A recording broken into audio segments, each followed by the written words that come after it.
Se shkojmë pak në te konferenca për shtypeve zhguesit ose ODIHR-it, të cilët do të monitorojnë zgjedhjet vendore të 14 majit në Tiranë, është kryesuesja e këtij misioni Audrey Glover në një komunikim me gazetarët. Neither are we politicians. Ne nuk ndërhyjmë në zgjedhje, nuk jemi as policia e zgjedhjeve, as mbikëqyrësit e zgjedhjeve dhe as politikan. We are election professionals, and we're not interested in the outcome of the election, but rather to see that the process is transparent. Ne jemi profesionistë të zgjedhjeve, nuk na intereson rezultati i zgjedhjeve, ne duam thjesht të sigurohemi që procesi është transparent. We are also interested to see that it has been conducted in line with OSCE commitments such as equality, fairness, secrecy and impartiality. Ne gjithashtu jemi të interesuar të shohim nëse procesi është në përputhje me angazhimet e OSBE-s që përfshin parimet e barazisë, drejtësisë, votimit të fshehtë. And in addition, our interest is that the results are tabulated and announced in a correct and transparent manner. Ajo që na intereson gjithashtu është që rezultatet e këtyre zgjedhjeve të nxirren dhe të shpallen në mënyrë korrekte. Of overriding importance for us is that the voters have confidence in the integrity of the whole electoral process. Ajo që është e rëndësishme për gjatë gjithë procesit është që zgjedhësit të kenë besim tek integriteti i gjithë procesit zgjedhor. For this to happen, voters must be able to make a real and informed choice between different candidates. Që të ndodhë kjo, pra që procesi të ketë vërtet integritet, zgjedhësit duhet të mund të bëjnë zgjedhje reale, të mirë informuara mes kandidatëve të ndryshëm. And those candidates have to be able to campaign on a level playing field, and voters must have equal and universal suffrage. Kandidatët gjithashtu duhet të luajnë në kushte të barabarta loje dhe votuesit duhet të kenë të drejtën universale për të votuar. And moreover, voters must be able to cast their vote freely and in secret, and safe in the knowledge that their vote will be counted properly and tabulated correctly. Zgjedhësit gjithashtu duhet të kenë mundësinë që të votojnë të lirë, të votojnë në mënyrë të fshehtë, të sigurt dhe që vota e tyre të numërohet dhe të llogaritet korrekt. As I've said, our role is to provide a technical assessment of the process. Siç e thash edhe më herët, roli ynë është të bëjmë një vlerësim teknik të procesit. It is then the role of society, political parties and the government to decide how to use our findings and recommendations. I takon pastaj shoqërisë civile, politikanëve, qeverisë të vendosin se si do t'i përdorin konstatimet tona. Well, I'm very happy to have had the opportunity to present our mission to you as we are interested in the transparency of our work. Unë jam shumë e lumtur që pata mundësinë të prezantoj misionin ton para jush, sepse ne jemi shumë të interesuar që të kemi një mision transparent. And we would now be happy to answer any questions that you might have. Dhe tani me kënaqësi do të përgjigjesh çfarëdo pyetje që mund të keni. Okay, thank you, Ambassador. Now we will take questions. Just please first introduce yourself and the media outlet that you represent before your question. Po, dhe tani do të marrim pyetje, ju lutem vetëm prezantoni dhe median që përfaqësoni. Dhe në mikrofon lutem.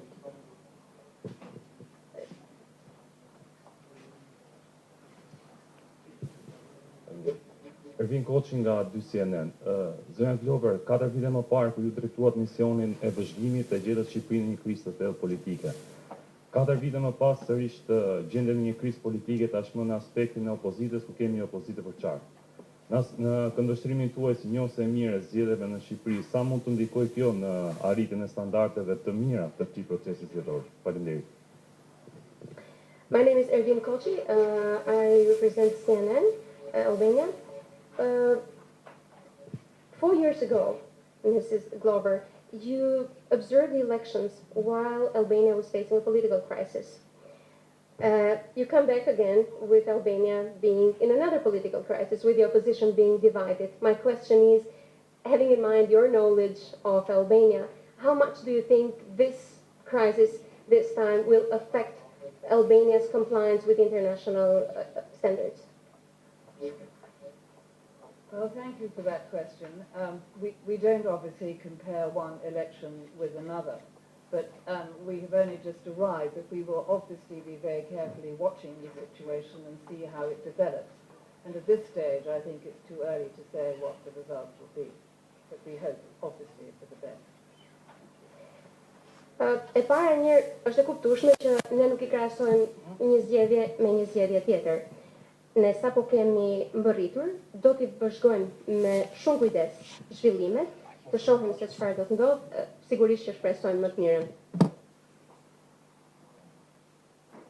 Irina Gjoka, BIR. Zonja Glover, një nga problematikat më të mëdha të zgjedhjeve kanë qenë përdorimi I burimeve publike për fushat zgjedhore.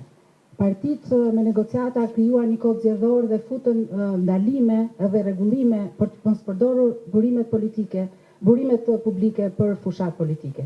Por ajo që po ndodh në këtë situatë parazgjedhore pa filluar fushata është që drejtuesit politik të Partisë Socialiste disa herë kanë shkelur vendimet e Komisionit Qendror të Zgjedhjeve për aktivitetet të ndaluara duke inspektuar bashkë me kryebashkiakët që janë kandidat janë sërish kandidat investime me burime publike, me fonde publike.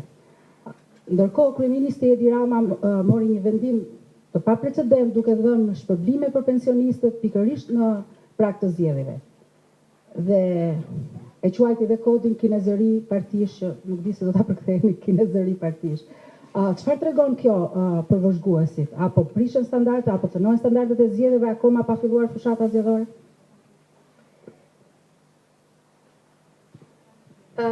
Irina Gjokaj? Blerina Gjokaj from BIR, the BIRN. Well, one of the problems we have had has been the misuse of state resources for electoral purposes. Political parties have agreed on amendments to the electoral code to stop the incumbent from using public administration and resources. What is happening, though, before the elections is the Socialist Party has already violated decisions of the Central Election Commission several times. For instance, they have inspected, we have had incumbent mayors inspecting investments made with state resources on the eve of elections. The Prime Minister, on the other hand, has decided to suddenly give bonuses to pensioners, and he has even used this expression, which is really difficult to explain, but the literal translation is political party Chinese theory, something like that. You'll have time probably to look into that later. So how do you see this? To what extent do you think this will affect election standards? Well, thank you for that question. In our needs assessment mission, which came here earlier in the year and produced a report, this is one of the areas which they were looking at, and we will obviously subsequently be looking at it ourselves, and this is something on which we will keep a very close watch and see what happens. Në fakt, në një raport që ka nxjerrë misioni vlerësimit nevojave, që erdhi para se të vinte misioni I vëzhgimit të zgjedhjeve, është identifikuar pikërisht kjo fushë si një nga fushat më me rëndësi për të vëzhguar. Dhe ne do t'i kushtojmë shumë kujdes vetë vëzhgimit të kësaj fushe.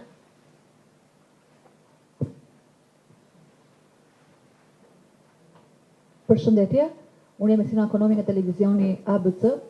Zonja Glover, a do të takoheni ju në këtë mision me zotin Sali Berisha, një person që ju e njihni mjaft mirë, por nga hera e fundit që ju keni qenë këtu ka ndryshuar dy element. Ai është shpallur non grata për korrupsion madhor nga SBA-ja, ka humbur ligjërisht drejtimin e Partisë Demokratike, por praktikisht është drejtuesi de facto I koalicionit më të madh opozitar. Ju faleminderit. My name is Esiona Konomi from ABC TV. My question is, are you going to meet with Mr. Sali Berisha on this mission, whom you know very well. Two things, though, have changed since last time. He was designated as non grata for major corruption by the US State Department, and he has lost his formal leadership of the Democratic Party. But he is, however, the de facto leader of the Democratic Party. So that is the question. Are you going to meet with him? Well, we'll be very happy to meet any individuals who are involved with the electoral process and the upcoming election. Ne me shumë kënaqësi kemi ndërmend të takohemi me cilin do që është i përfshirë në këtë proces zgjedhor. Cristiano Omeri, Klan News. Vitet e fundit ka pasur disa tentativa nga palët politike për të ndërhyrë në kodin zgjedhor dhe në disa pika e kanë bërë atë. Së fundmi është krijuar edhe një komision i posaçëm i reformës zgjedhore ku përfshihen edhe rekomandimet e ODIHR, por deri më tani nuk ka asnjë rezultat konkret. A shihni një vullnet të munguar nga ana e palëve politike për t'i realizuar këto rekomandime që ju jepni? Faleminderit. Mirë, vazhdon konferenca për shtype e misionit të ODIHR që do të monitorojnë zgjedhjet e 14 majit në Tiranë, drejtuar nga Audrey Glover.